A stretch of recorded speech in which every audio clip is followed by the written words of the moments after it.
Olá, queridos, como estão vocês? Deus abençoe a todos. Estamos aqui para dar sequência à nossa contagem do Homer. Hoje é o dia 31 do Homer.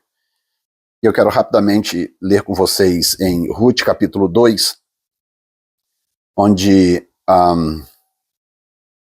versículo 14, que é a sequência da palavra de Boaz para Ruth, e ele diz assim: E sendo já a hora de comer, disse-lhe Boaz: Achega-te aqui e come do pão, e molha o teu bocado no vinagre.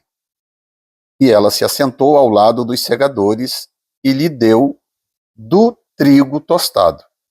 E comeu e se fartou e ainda sobejou. E levantou-se ela a colher. Boaz deu ordem aos seus moços, dizendo: Até entre as gavelas, deixai-a colher e não lhe embaraceis. Então, eles sentaram para comer e estavam comendo pão e trigo tostado.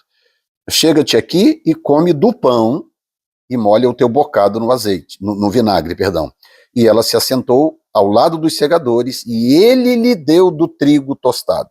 Então, nós temos duas coisas mencionadas aqui que não podem ser por acaso. Nós vamos a Levíticos 23, que é o texto que nós começamos, lembra? Levítico 23, versículo 14, diz assim: E não comereis pão, nem trigo tostado, nem espigas verdes, até aquele mesmo dia em que trouxerdes a oferta do vosso Deus. Estatuto perpétuo é por vossas gerações em todas as vossas habitações. Não comereis pão nem trigo tostado. Olha bem o que está dizendo o texto. Portanto, quando você chega no verso 14, diz: Achega-te aqui e come pão, come do pão. E diz que ele lhe deu trigo tostado. Então, Boaz está dando para Ruth duas coisas que a Bíblia, que o Velho Testamento proibia o povo de comer se eles não tivessem dado as primícias a Deus. Ou seja, se eles não tivessem aproveitado o portal para ofertar ao Senhor. Então o princípio é o seguinte, Levítico 23, versículo 12 em diante. O princípio era o seguinte: toda vez que você fizer a sua colheita, você tem que dar primeiro a oferta do Senhor, as primícias do Senhor. Se você não der, você não está autorizado nem comer pão e nem trigo tostado. Então, se Boaz está comendo pão e trigo tostado aqui com os seus funcionários e dando para Ruth, significa que Boaz já tinha entregado a oferta naquele portal. Ele já tinha ofertado ao Senhor o que era do Senhor. Porque o texto de Levítico diz claramente no versículo 10, diz: Fala aos filhos de Israel e diz-lhes: Quando houverdes entrado na terra, que vos hei de dar, e cegardes a sua cega, olha bem, e cegardes a sua cega, diz, então trareis um molho das primícias da vossa cega ao sacerdote.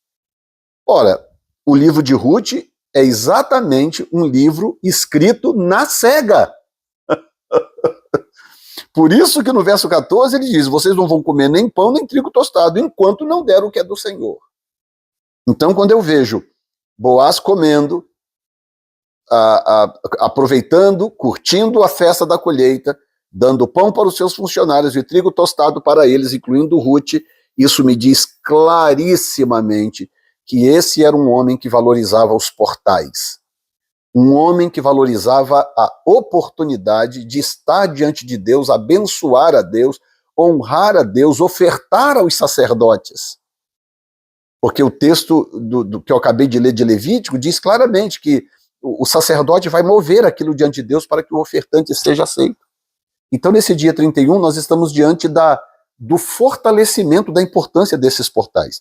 E eu fico maravilhado com o número de pessoas que me mandam mensagem dizendo: apóstolo, que coisa, eu nunca ouvi falar nisso.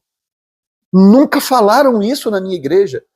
E aí eu não sei se eu fico feliz pelo elogio ou se eu fico apavorado de imaginar que os líderes não estão falando dessas coisas.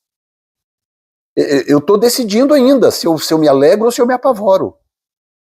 Porque essas coisas deveriam estar sendo ensinadas abertamente nas igrejas, para que o povo de Deus possa viver em abundância, viver a bênção de Deus de uma forma real. É o que eu desejo para a sua vida, para a sua família, que você não perca essas oportunidades. Bendito és tu, Senhor, nosso Deus, Rei do Universo, que nos tem santificado com os teus mandamentos e nos ordenado a contagem do Homer. Hoje é o 31º dia do Homer. Até amanhã. Deus abençoe.